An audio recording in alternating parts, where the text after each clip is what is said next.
Bienvenidos una vez más a este tiempo hermoso donde estamos estudiando la palabra de Dios. Y estamos estudiando Cristología, un tema amplísimo, un tema que lo vemos tanto en el Antiguo Testamento como en el Nuevo Testamento, abarca toda la Biblia porque es el plan de Dios mostrarnos realmente el propósito eterno de Dios para con el hombre. Y en nuestro último estudio, si ustedes recuerdan, nos detuvimos a pensar en los beneficios de los resultados de la muerte de Cristo en los creyentes. Y hablamos que Él nos redimió de la maldición de la ley, que nos lavó de nuestros pecados, que nos compró para Dios, nos acercó a Dios, nos aseguró la vida eterna, nos justificó, nos santificó, nos hizo perfectos a los ojos de Dios y nos abrió un camino hacia Dios. Y también dijimos, si ustedes recuerdan, en términos teológicos, que la muerte de Cristo es suficiente para todos, pero es eficiente solamente para aquellos que se salvan. Y esa es una frase muy, pero muy importante. ¿Qué significa esto? Bueno, que significa que la muerte de Cristo provee salvación para todos los hombres, para que todos sean salvos, pero que solamente son salvos aquellos que creen en Él. Y esa es la gran verdad de las Escrituras, la que tenemos que enseñar, la que tenemos que enfatizar para que no haya confusión. Porque hoy en día hay muchos términos que pueden confundir a los seres humanos y la gente escucha un montón de cosas que le acercan a Dios de esta manera, de esta otra manera. Y volvemos a enfatizar, la muerte de Cristo ha afectado a toda la raza humana, ha afectado al mundo, tanto espiritual como al universo material, y necesitamos pensar detenidamente en esto porque como hemos sido tan beneficiados por la obra de nuestro Señor Jesús, puede ser que tengamos una idea errónea de que su muerte no afecte a todos o no cubra a todos. Y eso es lo que queremos, estar seguros de explicarlo con claridad para que no haya ningún tipo de confusión. Vamos a orar antes de comenzar con el tema de hoy. Padre eterno, qué hermoso es que tu palabra abra nuestro entendimiento, nuestra comprensión. No usamos ningún otro libro de referencia porque sabemos que la palabra de Dios, solamente tu palabra, puede llevarnos a la interpretación de tu palabra. Y queremos y necesitamos que el Espíritu Santo traiga a nosotros esa revelación. Tú nos has enseñado que el Espíritu Santo nos guiará a toda verdad. Y eso es lo que te pedimos en esta hora. Que sea tu Santo y Divino Espíritu el que nos guíe a la verdad interpretativa de tu palabra para que no haya ningún tipo de confusión. Ábrenos el entendimiento, bendícenos, Señor, imploramos tu presencia en medio de nosotros. En Cristo Jesús te lo imploramos. Amén. Una vez más, muchas gracias por estar con nosotros. Disculpen que este tiempo aquí donde vivimos, a mí me ataca mucho la alergia, entonces permanentemente necesito tener un pañuelo para estar cubriéndome un poquito la nariz. Gracias por vuestra comprensión. Y quiero decirles que este material está a disposición de ustedes. Solamente tendrán que comunicarse con nosotros. Siempre van a tener la información de cómo hacerlo, teléfono, dirección postal o electrónica para que ustedes puedan ser partícipes de esto, pero teniendo también el material disponible para que ustedes puedan trabajarlo. Punto número 1 del tema de hoy es: la muerte de Cristo afecta a los seres humanos que no creen en Él. Dice un destacado teólogo, voy a leer de sus palabras: podemos resumir así el sentido en el cual Cristo es el Salvador del mundo. Su muerte aseguró a todos los hombres una demora en la ejecución de la sentencia contra el pecado, un espacio para el arrepentimiento y las bendiciones comunes de la vida que se han perdido por la transgresión. Su muerte quitó de la mente de Dios todos los obstáculos que impedían el perdón del penitente y la restauración del pecador. Bueno, esto es una declaración muy válida, muy cierta, pero vamos a ver qué es lo que la palabra de Dios nos dice. Porque hoy en día encontramos un montón de declaraciones como esta de teólogos o de hombres y mujeres pensadoras en el aspecto espiritual, pero como dije anteriormente, para nosotros es muy importante que sea la propia palabra de Dios la que nos revele, que ella misma hable y aclare todo lo que necesitamos saber. En la segunda carta a los Corintios, escrita por el apóstol Pablo, segunda carta a los Corintios en el capítulo 5, segunda carta a los Corintios en el Nuevo Testamento, capítulo 5,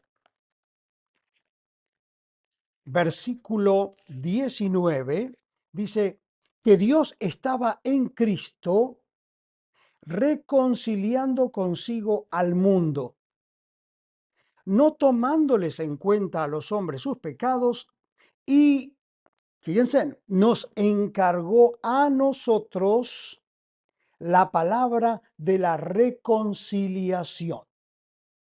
Por medio de la muerte de Cristo, el hombre tiene la posibilidad de ser salvo.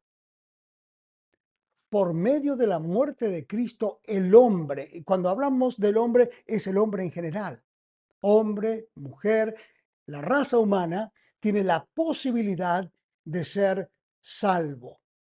La muerte de Cristo abrió la posibilidad de que los pecadores pudieran reconciliarse con Dios. Esta posibilidad se hace realidad cuando el pecador se arrepiente y acepta a Cristo. Acompáñenme a otro pasaje que encontramos en el Evangelio de Juan capítulo 1 y versículo 29. Evangelio de Juan capítulo 1, versículo 29, donde dice: el siguiente día vio Juan a Jesús que venía a él y dijo, este es Juan el Bautista el que estaba hablando, él estaba bautizando allí en las aguas al otro lado del Jordán, y dice, el día siguiente vio Juan a Jesús que venía a él y dijo: he aquí el Cordero de Dios que quita el pecado del mundo. Hermanos, amigos, la obra de la salvación no se efectúa automáticamente en el mundo. Cristo no ha quitado el pecado del mundo por el mero hecho de morir. Y esto tiene que estar bien claro. Cristo murió, pero automáticamente el pecado no es quitado del hombre, no desaparece el pecado, sino que Dios aprovechó por medio de la muerte de Cristo, provee Él la salvación de todo el mundo. Es por la muerte de Cristo que se provee la salvación al mundo. Y esta posibilidad, y perdonen que lo repite y lo repita, pero esta posibilidad se hace realidad cuando el individuo que forma parte del mundo, que está en el mundo, que vive en el mundo, que desarrolla sus funciones en el mundo, se arrepiente de sus pecados y acepta a Cristo. De la única manera en que esa persona puede ser salva es cuando reconoce sus pecados, se arrepiente de sus pecados, hay una convicción de pecado y eso lo hace el Espíritu Santo porque el mismo Señor nos dice que cuando el Espíritu Santo es enviado es para convencer, para que el hombre se dé cuenta de su situación frente a Dios. Y el hombre es pecador. Tú y yo somos pecadores. Y de la única manera en que podemos ser salvos es reconociendo que somos pecadores y aceptando a Cristo Jesús como nuestro Salvador personal. En la carta primera a Timoteo, yendo hacia la derecha de la Biblia, la carta primera del apóstol Pablo a Timoteo, dice la palabra de Dios en el capítulo 2, primer carta de Pablo a Timoteo, capítulo 2, versículo 6, el cual se dio a sí mismo, está hablando de Jesús, el cual se dio a sí mismo en rescate por todos, de lo cual se dio testimonio a su debido tiempo. Quiere decir entonces que la muerte de Cristo pagó el rescate por todos. ¿Qué quiere decir? ¿Quiere decir que yo entonces no tengo que hacer absolutamente nada? Bueno, en acción, no. ¿Qué es un rescate? Bueno, es lo que se paga para obtener la liberación de alguien, ¿verdad? Alguien que ha estado cautivo, por ejemplo. En la muerte de Cristo hay suficiente riqueza como para rescatar a todos los hombres que están en la esclavitud y en la condenación del pecado. Pero Dios aplica este rescate solo al que cree. Únicamente el que se arrepiente y acepta a Cristo es beneficiado por este precio pagado por su liberación de la esclavitud del pecado y de Satanás. Esto tiene que estar muy claro en nuestra mente, porque la palabra de Dios no da vueltas ni es torcida para que nosotros podamos interpretarla de una manera diferente. La palabra de Dios es precisa, la palabra de Dios es cortante con respecto a la salvación del hombre. Acompáñenme ya que estamos ahí en Timoteo al capítulo 4 y miremos el versículo 10. Primera Timoteo, capítulo 4, verso 10, y dice que por esto mismo trabajamos y sufrimos oprobios porque esperamos en el Dios viviente, que es el Salvador de todos los hombres, mayormente de los que creen. Dios es el Salvador de todos los hombres, pero salva a los que creen. Otra vez se menciona aquí el hecho de que en Cristo hay provisión para todos, pero esta provisión únicamente la aprovechan los que creen en Él. Vaya una pregunta en este momento entonces. ¿Crees tú en Jesucristo como tu Salvador personal? ¿Crees tú que Jesús murió por ti en la cruz del Calvario? ¿Crees tú que Él puede perdonarte los pecados? ¿Crees tú que tú eres un pecador y que necesitas arrepentirte? Vamos a volver sobre esta pregunta un poquito más adelante. En la primera carta de Juan, en el capítulo 2, yendo hacia la derecha de la Biblia, casi al final de las Escrituras, encontramos la primera carta de Juan en el capítulo 2, primera carta de Juan, capítulo 2 y versículo 2, donde dice, y Él, hablando de Cristo Jesús, si ustedes ven la palabra o el nombre de Jesucristo está en el versículo anterior, y Él es la propiciación por nuestros pecados, y no solamente por los nuestros, sino también por los de todo el mundo. Qué interesante. ¿Por qué? Porque la muerte de Cristo apacigua la ira de Dios sobre los pecadores. Y propiciación justamente es el apaciguamiento, la desviación de la ira de Dios por medio de un sacrificio adecuado. Dios descargó toda su ira sobre el Cristo crucificado, pero a la vez el sacrificio de Cristo es una pantalla que nos protege eternamente de la ira de Dios. Dios todavía sigue reteniendo su mano de castigo. ¿Por qué? Debido a la muerte de Cristo. Él está deteniendo su mano de castigo. Pero algún día la aplicará sobre todos los que rechazan esa muerte. Hoy en día, tú y yo, que creemos en Cristo Jesús como Salvador personal, podemos estar seguros de que la mano de castigo de Dios sobre el pecado del hombre cayó sobre Jesucristo. Pero si tú no tienes a Cristo como Salvador personal, Dios está deteniendo esa vara de castigo, esa mano de justicia sobre ti, dándote la oportunidad, proveyéndote la oportunidad para la salvación. Entonces, como conclusión a este punto número 1, podemos decir que tomemos en cuenta que todos estos resultados son temporales, porque la oportunidad de salvación solamente dura mientras dura la vida. Quiere decir que mientras que tú tengas vida, tienes la esperanza de ser salvo en la persona de Jesucristo. Pero algún día esta oportunidad va a acabar para siempre. Por lo tanto, es sumamente urgente que te comuniques de inmediato con Cristo a los efectos de que puedas ser salvo, para que tengas la oportunidad de ser salvo.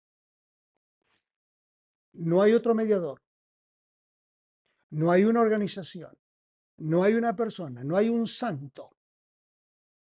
Tu comunicación tiene que ser directa y únicamente con Cristo, a través de un encuentro personal, de un diálogo personal entre tú y Él,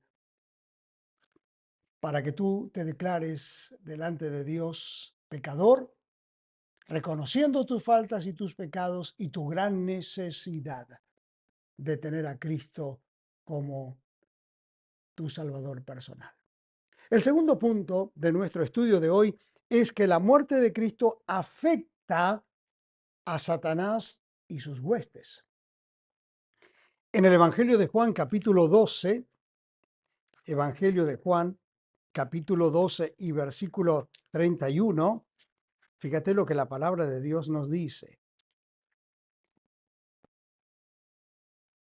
Ahora es el juicio de este mundo.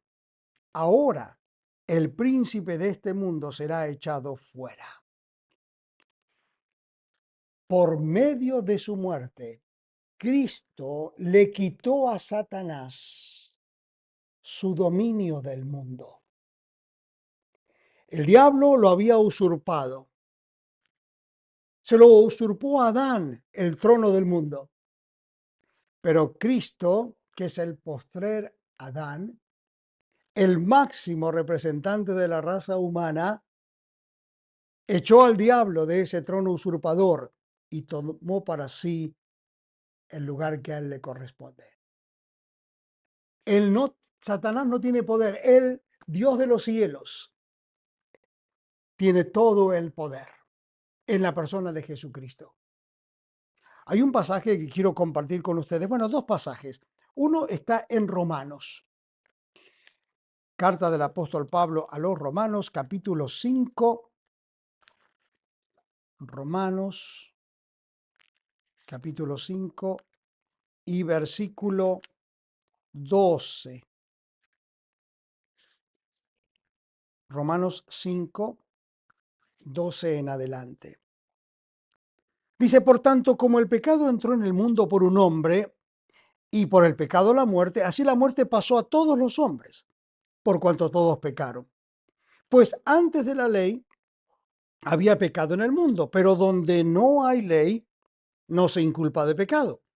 No obstante, reinó la muerte desde Adán hasta Moisés, aún en los que no pecaron a la manera de la transgresión de Adán, el cual es figura del que había de venir.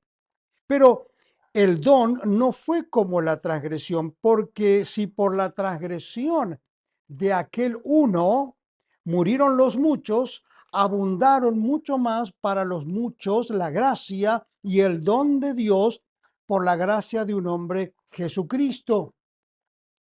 Y con el don no sucede como en el caso de aquel uno que pecó, porque ciertamente el juicio vino a causa de un solo pecado para condenación, pero el don vino a causa de muchas transgresiones para justificación.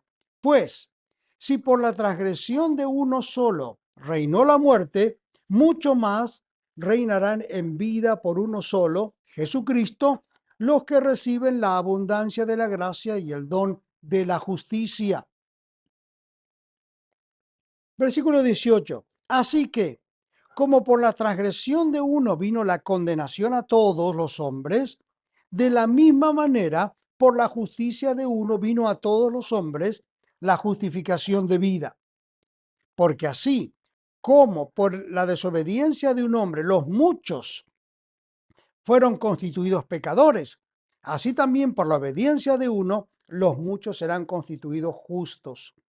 Pero la ley se introdujo para que el pecado abundase, mas cuando el pecado abundó, sobreabundó la gracia, para que así como el pecado reinó para muerte, así también la gracia reine por la justicia para vida eterna mediante Jesucristo, Señor nuestro.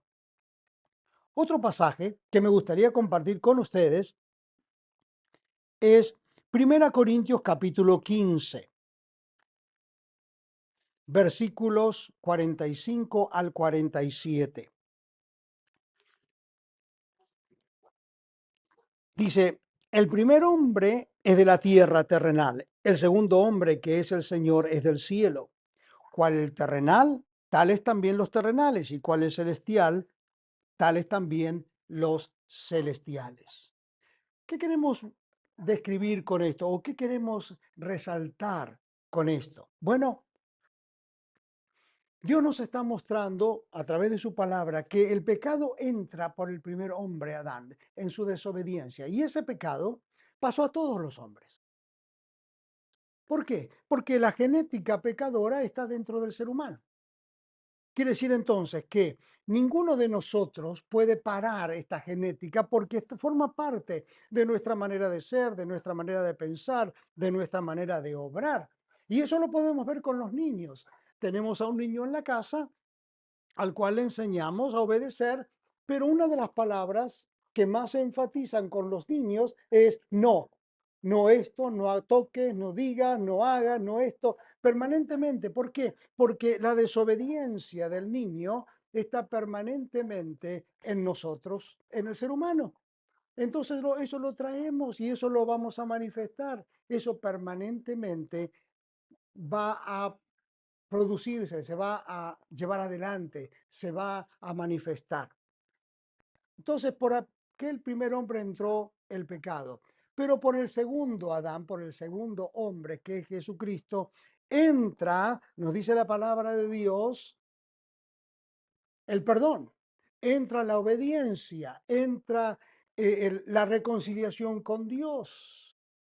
Entonces, Él domina al pecado y domina al autor del pecado y toma control del pecado y lo domina como domina a Satanás. ¿Por qué? Porque cuando Satanás está dentro de nosotros, vive dentro de nosotros, nosotros manifestamos en nuestra manera de vivir todo lo que Satanás quiere. Pero cuando el Espíritu de Dios entra a morar en la persona, entonces esa persona ahora está controlada por el Espíritu de Dios y esa persona, ese ser humano, va a empezar a desarrollar una vida de obediencia a Dios. Una vida donde el poder, el control del Espíritu Santo ha tomado dominio. En Hebreos, fíjense en que en Hebreos capítulo 2, quiero estar seguro si es Hebreos capítulo 2, vamos a ver, a Hebreos, vamos a ver, si es Hebreos capítulo 2, versículos, déjenme verificar. Sí, Hebreos capítulo 2, versículos 14 y 15 dice, así que por cuanto los hijos participaron de carne y sangre, él también participó de lo mismo para destruir por medio de la muerte al que tenía el imperio de la muerte, esto es el diablo, y librar a todos los que por el temor de la muerte estaban durante toda la vida sujetos a servidumbre. Por medio de la muerte de Cristo, se le quita a Satanás el poder sobre la muerte. Y es muy importante que entendamos esto, porque dice que así, por cuanto los hijos participaron de carne y sangre, él también participó de lo mismo para destruir por medio de la muerte al que tenía el imperio de la muerte. Porque en Jesucristo sabemos muy bien que él tenía doble naturaleza, una naturaleza espiritual y una naturaleza carnal. De manera tal que el sacrificio de Cristo, él tenía que ofrecer su cuerpo y derramar su sangre, como había sido establecido ya en el Antiguo Testamento, cuando los sacrificios que se originaban o que se producían eran justamente una eh, recordación o una mirada hacia lo que iba a suceder en la persona de Jesucristo, porque leímos, ¿no es cierto?, que el mismo Juan el Bautista dijo, este es el Cordero de Dios que quita el pecado del mundo. En él, él entregó su cuerpo, él entregó su sangre, su cuerpo humano, ese hecho semejante a nosotros. ¿Para qué? Para que pudiera ser la muerte, así como el pecado destruido y Satanás destruido, la muerte pudiera ser destruida también. Ahora en Cristo impera la vida y por lo tanto puede liberar a los creyentes del temor de la muerte. Claro que los creyentes vamos a morir, por supuesto, a menos de que el Señor venga antes, ¿verdad? Pero ¿saben una cosa? El creyente no le tiene miedo a la muerte. El creyente mira la muerte como algo maravilloso que va a suceder. ¿Por qué? Porque sabemos que después de que nuestros ojos físicos ya la luz se cierre para siempre y este corazón de carne deje de latir y nuestras funciones físicas desaparezcan, nuestros ojos se van a volver a abrir en la presencia de Dios. ¿Por qué? Porque tenemos en Él vida eterna. No hay una desesperación o una angustia ante la muerte, hay una expectativa gloriosa. En Colosenses capítulo 2, Colosenses capítulo 2 y versículos 13 al 15,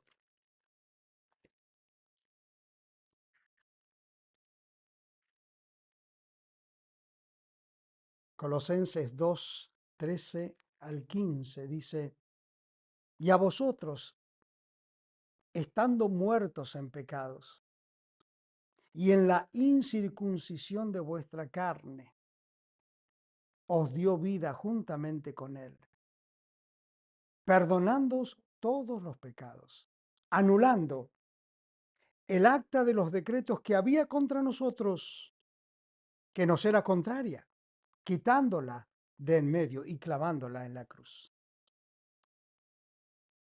Y despojando a los principados y las potestades, los exhibió públicamente triunfando sobre ellos en la cruz.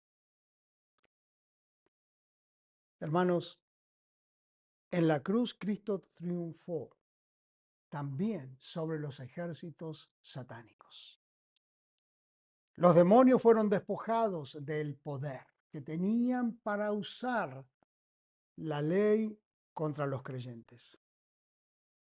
Podemos vivir libres del temor del diablo y del temor a los ejércitos diabólicos que él maneja. Por supuesto que Satanás es un enemigo de Dios y es un enemigo de nosotros. Y que dice que anda como león rugiente, buscando a quien devorar. Pero nuestra garantía de vida y de vida eterna, nuestra garantía de seguridad, está en la persona de Jesús, no en nuestras fuerzas. Tú y yo no le podemos enfrentar a Satanás, porque Él es poderoso, pero no es todopoderoso. Sin embargo, dice la palabra de Dios que el que está en nosotros, el que vive dentro de nosotros, es más poderoso que el que está en el mundo, ¿verdad? Y esa es la verdad. Fíjense en Colosenses 1, 19 y 20, que es lo que dice. Por cuanto agradó al Padre que en él habitase toda plenitud, y por medio de él reconciliar consigo todas las cosas, así las que están en la tierra como las que están en los cielos, haciendo la paz mediante la sangre de su cruz. Hemos sido reconciliados por la obra de Jesús, hemos sido reconciliados por la crucifixión de Jesucristo, y esto ha afectado todas las cosas, inclusive a los hombres de toda la creación. Esto es para todos, pero solamente efectivo para los que creen. Y por último, si vamos a Romanos capítulo 8, hacia la izquierda de la Biblia, Romanos 8,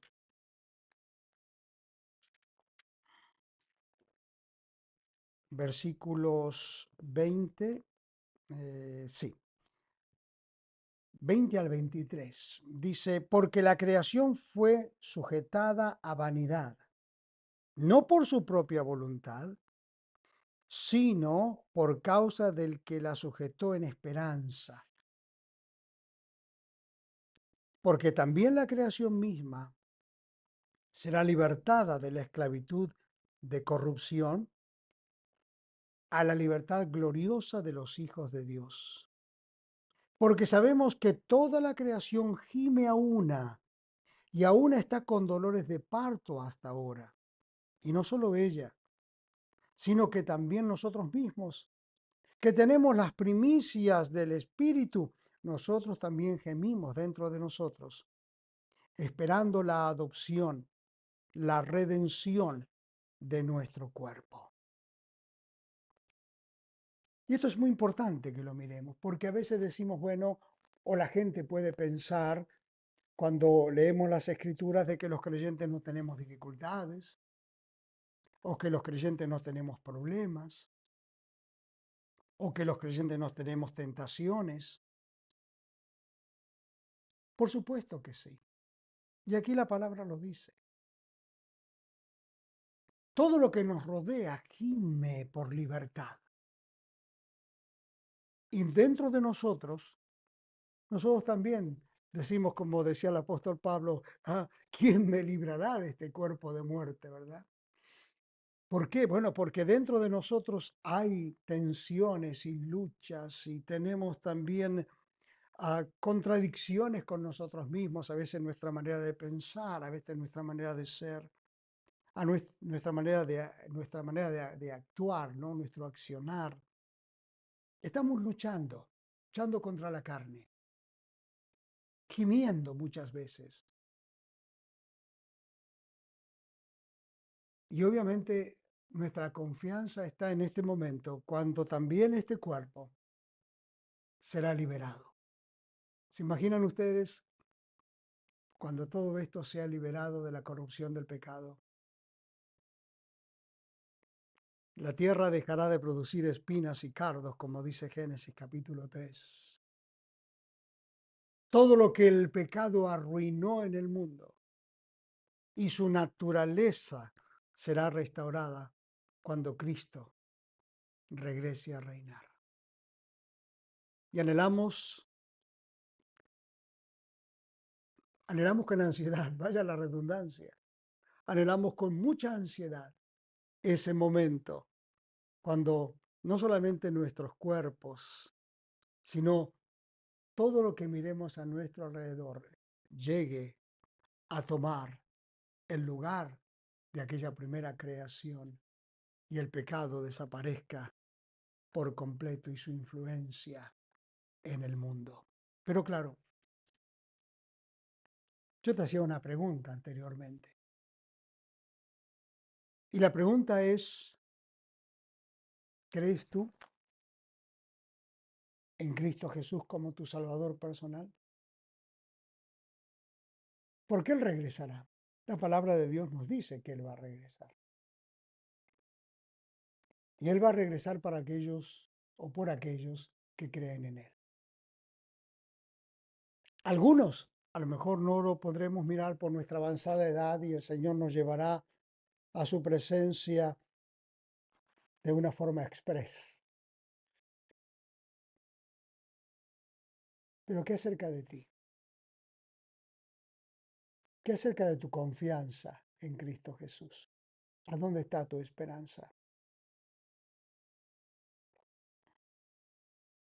Solamente Dios puede cambiarte. Yo sé que muchas veces a lo mejor tú mismo te dices, ¿cómo puedo solucionar esto? ¿Cómo puedo cambiar esto? No intentes más nada. No intentes cambiar por ti mismo o por ti misma. Deja que el amor de Dios invada todo tu ser. Deja que Él te ame. Déjate amar por Dios. Deja que ese amor te transforme. Que ese amor te cambie. Que ese amor regenere todo tu ser, tu mente, tus pensamientos, tus sentimientos, tus emociones. Permítele a Él que te muestre que ese amor se manifestó en la cruz. ¿Por qué?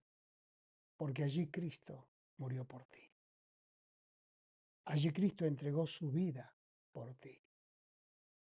Allí Cristo, el Señor, derramó su sangre por ti. Padre eterno, en esta hora, anhelo desde lo profundo de mi corazón que tu palabra, Señor, llegue a nosotros fresca como maravillosamente se manifiesta fresca, nueva, cada día, y pueda producir en nosotros un nuevo pensar, un nuevo reaccionar, una nueva actitud. Señor, solamente tú conoces nuestro corazón y solamente tú puedes hacer el cambio. Te pido por mis hermanos en la fe que están luchando también con sus debilidades y flaquezas. Pero aún más, te pido por aquellos que están comunicados con nosotros, que nos están escuchando. Señor, que te escuchen a ti y te den a ti la hermosa oportunidad de transformar sus vidas y salvarles. Te lo pedimos, Señor, en el nombre de Jesucristo, en quien te damos gracias. Amén. Gracias por acompañarnos, gracias por estar con nosotros. Será hasta nuestro próximo encuentro. Caminemos juntos, tomados de la mano de Dios.